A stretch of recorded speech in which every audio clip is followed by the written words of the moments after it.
प्यारे साथियों, आप सभी लोगों का हमारे चैनल सौर करियर पॉइंट में बहुत-बहुत स्वागत है। मैं सौर आपका अपने चैनल सौर करियर पॉइंट में फिर से एक बार बच्चों स्वागत करते हैं। आज की क्लास में हम लोग देख कर के चलने वाले हैं कि हमारे पास में जैसे कि जो हाइड्रोकार्बन होते हैं, कुछ हाइड्रोकार्बन बच्चों ऐसे होते हैं जिनके सामने लगा होता है, कभी-कभी आप लोग देखते होंगे आइसोटोप लगा होता है। बच्चों कभी-कभी कुछ ऐसे होते हैं जिनके सामने नॉर्मल लगा होता है। कुछ हाइड्रोकार्बन हमारे पास में ऐसे होते हैं जिनके सामने नियो समूह लगा होता है। तो चलिए आज हम लोग ये कार्बन देखते हैं कि आर्थो क्या होता है, सॉरी नॉर्मल क्या होता है, आइसो क्या होता है और नियो कार्बन क्या होते हैं। तो सबसे पहले बच्चों आज की जो हमारे पास में हेडिंग चल रही है, इस हेडिंग को आज को हम बढ़िया बेहतरीन तरीके से अगर देखेंगे तो यहाँ से क्या चल रहा है बच्चों, ध्यान से देखना इस टॉपिक को पहले अच्छे से। तो पहले बच्चों हमारे पास में यहाँ से कह रहा है, ये क्या कह रहा है बच्चों, तो एक तो यहाँ से हमारे पास में जो बात आती है, इसे यहाँ से कह रहा है कि हमारे पास में क्या होगा, नॉर्मल होता है। फिर बच्चों जो हमारे पास में होगा, यहीं से बच्चों हमारे पास में आइसो होगा। नॉर्मल के बाद में आइसो है और आइसो के बाद में हम लोग देख के चलेंगे कि कौन सा समूह होता है। फिर इस आइसो बच्चों तथा यहाँ से हम लोग देख करके चलेंगे कि क्या होता है, नियो हाइड्रोकार्बन क्या होते हैं। अच्छा बच्चों, अगर ध्यान से हम लोग देख करके चलेंगे कि ये हाइड्रोकार्बन क्या होते हैं, इनको किस तरीके से हमको बेहतरीन तरीके से पढ़ करके चलना है। तो पहली बात तो हमारे पास में ये हाइड्रोकार्बन क्या क्या होते हैं सर, इनको कहाँ कहाँ पर हमको बेहतरीन तरीके से हम लोग देख लेंगे। इसको बखूबी पूर्वक हम लोग पहले समझ करके सर चलेंगे कि चीजें कहाँ तक इंपॉर्टेंट हो सकती है। चलिए सर, तो इन सबको पहले बेहतरीन तरीके से समझते हैं कि हमारे पास में सर क्या होता है नॉर्मल। अगर कहीं पर नॉर्मल लगा हुआ होता है तो नॉर्मल का मतलब होता है एक सीधी चैन, ऐसी श्रृंखला जिसके सामने लगा होगा। कभी आप लोग देखे होंगे, जैसे एग्जांपल मैं देख करके चलता हूं, तो पहला मैं यही टॉपिक उठा रहा हूं बच्चों, मैं पहला अगर उठाऊंगा तो इसे यहां से बात आती है कि हमारे पास में क्या होगा, नॉर्मल होगा। अब नॉर्मल लगा होगा तो एग्जाम्पल के तौर पर आपको मैं पहले यहाँ पे समझा दूंगा कि सर एग्जाम्पल क्यों, जैसे कभी आप लोग देखोगे बच्चों यहाँ से एन पेंटेन कभी लिखा हुआ देखे होगे कि नहीं, एन पेंटेन लगा होता है। अच्छा, यहाँ से बच्चों आप लोग कुछ नहीं देखे होंगे तो इसका मतलब एन ब्यूटेन लगा हुआ होता है कि नहीं। कभी कभी आप लोग लगा हुआ देखे होंगे एन हेक्सेन लिखा हुआ, कभी ना कभी तो बच्चों आप लोग देखे ही होंगे कि ये सारी चीजें क्या होती हैं। कहे हाँ सर बिल्कुल हम लोग देखते ही हैं ऐसे नाम। तो इसका मतलब ये एन क्या होता है, एन एक प्रकार के नॉर्मल को दर्शाता है। नॉर्मल का मतलब जो हमारे पास में क्या होता है, एक सीधी श्रृंखला को दर्शाता है। जैसे कहीं पर कोई श्रृंखला हमारे पास में दे दी जाती है बच्चों, यहाँ पर श्रृंखला दे दे CH3, यहाँ पर श्रृंखला दे दे CH2, फिर यहाँ से श्रृंखला दे दे CH2, फिर यहाँ पर श्रृंखला दे दे CH3। तो इसका मतलब क्या होता है, एन लगा देंगे इसके सामने।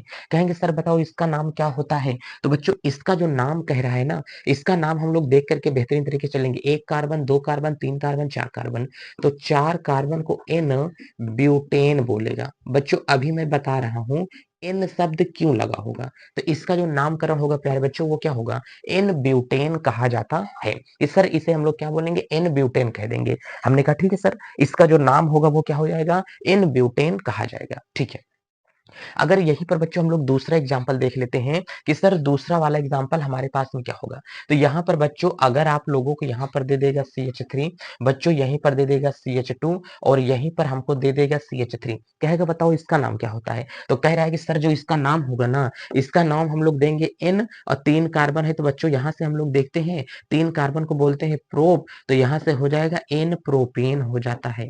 इसका मतलब जब कोई सीधी श्रृंखला होती है तो उस सीधी श्रृंखला में हमेशा एन शब्द लग जाता है। एन शब्द जो लगा होगा वो दर्शाएगा कि एक कार्बन परमाणु की जो कार्बन परमाणु की श्रृंखला है वो एक प्रकार की सीधी श्रृंखला को दर्शाता है। जब कोई चीज बच्चों सीधी श्रृंखला को दर्शाएगी तो उसके सामने क्या लगा होगा, एन शब्द लगा हुआ होता है।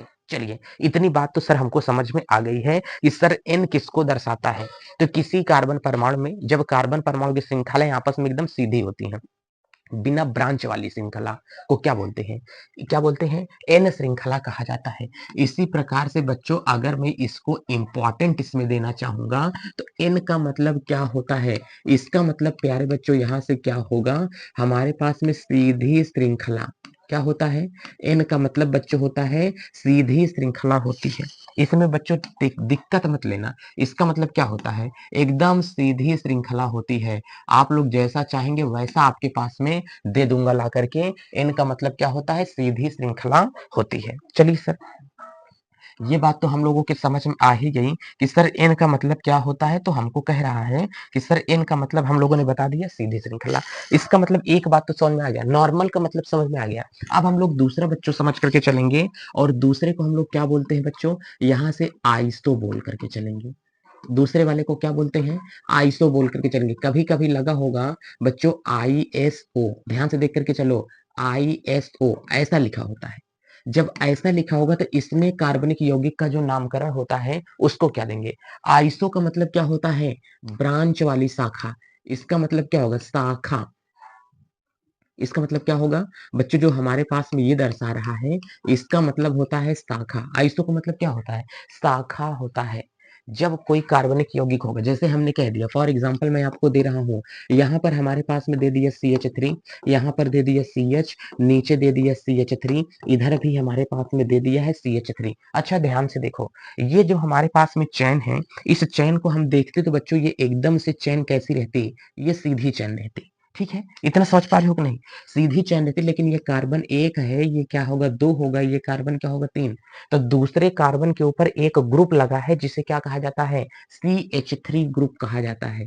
ये जो ग्रुप लगा हुआ है, ये ग्रुप किस कार्बन के ऊपर लगा है, दूसरे ही कार्बन के ऊपर ये ग्रुप लगा हुआ है। तो इसका मतलब जो आइसो समूह होते, किसी सीधी श्रृंखला में दूसरे कार्बन के ऊपर जब CH3 ग्रुप जुड़ जाता है, CH3 समूह जुड़ जाता है, तो इस प्रकार के यौगिक को क्या कहा जाता है, तो इस प्रकार के यौगिक को आइसो समूह का यौगिक कहा जाता है। इसका मतलब ये आइसो को दर्शाता है, जिसे आइसोमर हम लोग भी कहते हैं। चलिए, इतनी बात बच्चों समझ में आ रही है।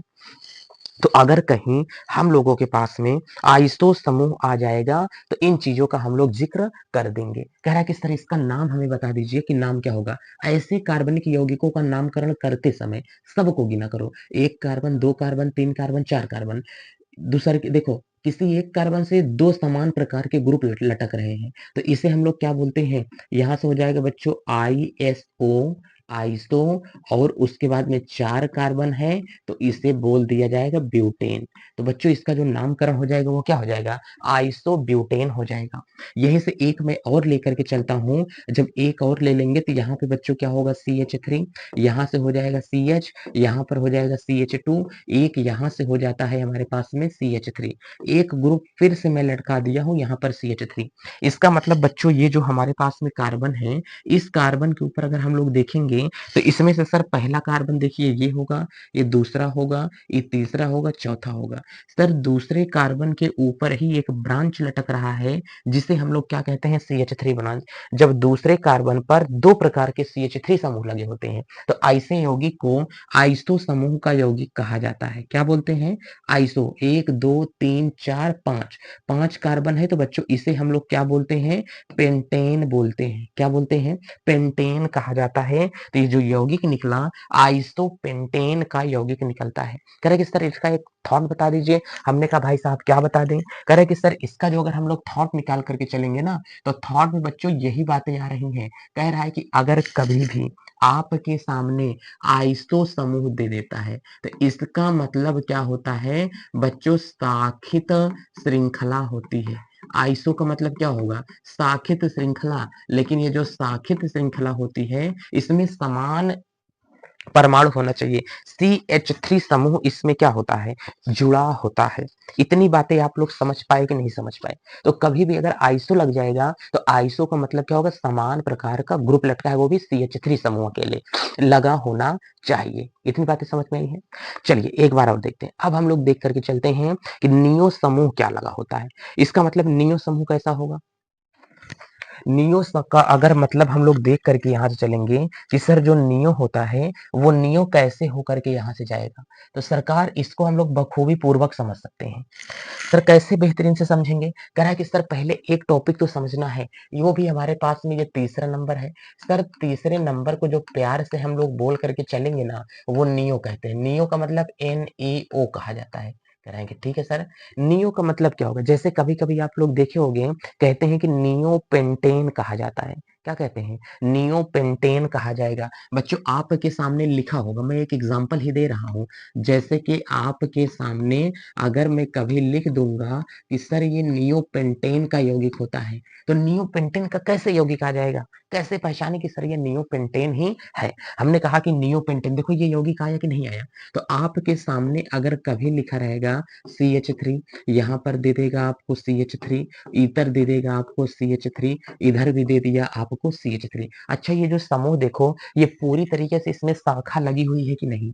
यहाँ पर एक ग्रुप आप लोग देख के चलो CH3, यहाँ पर C होगा, ऊपर क्या होगा CH3 होगा, नीचे क्या होगा CH3 होगा, इधर भी क्या होगा CH2 होगा, इधर भी क्या होता है CH3 होगा। ये भी श्रृंखला देख करके चलो, पूरी तरीके से शाखा है कि नहीं? तो नियो में किसी एक कार्बन से 3-3 प्रकार के समान प्रकार के ग्रुप लटक जाते हैं जैसे कि CH3 CH3 CH3 तो ये शाखा पूरी तरीके से शाखित हो जाएगी। इसका मतलब इसमें सभी कार्बन को गिन लो। देखो इस कार्बन से ये भी CH3 है, ये भी CH3 ग्रुप होगा, ये भी CH3 ग्रुप यहाँ पर जुड़ा हुआ है, तो सबको गिन लिया करो। ऐसे हम लोग क्या बोलते हैं यहाँ से नियो, क्या बोलेंगे? नियो। 1 2 3 4 5 तो बच्चों इसे हम लोग क्या कहते हैं? नियोपेंटेन कहेंगे। क्या कहेंगे? नियोपेंटेन कहेंगे। ऐसे इसको गिन लो। एक कार्बन से देखो 3-3 प्रकार के CH3 हैं तो इसे हम लोग बच्चों क्या बोलते हैं? नियो। 1 2 3 4 5 6 तो बच्चों इसे जो हम लोग बोल करके चलेंगे ना, इसका जो नाम होगा इसे हम लोग कहते हैं नियो हेक्सेन कहा जाएगा। क्या कहेंगे बाबू? इसे कहा जाएगा नियो हेक्सेन कहा जाता है।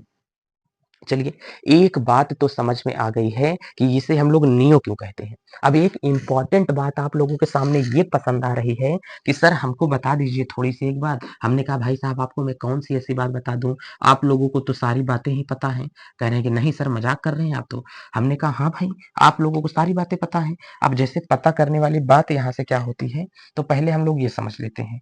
चलिए गुरु, अब बताइए जब इस बात को अगर हम लोग यहाँ से समझ के चलेंगे इसी में आप लोग थोड़ा समझ लीजिएगा तो ये ज़्यादा अच्छी बात हो जाएगी। जैसे कहीं-कहीं पर हम लोगों को ये देखने को मिल जाता है, कह रहा है कि सर एन का मतलब क्या होता है? हमने कहा कि अगर कभी आपको एन का मतलब समझना है तो नॉर्मल होता है। कह रहा है कि सर ये बताइए आइसो का मतलब क्या होता है? हमने कहा कि आइसो का मतलब होता है आइसोमर होता है।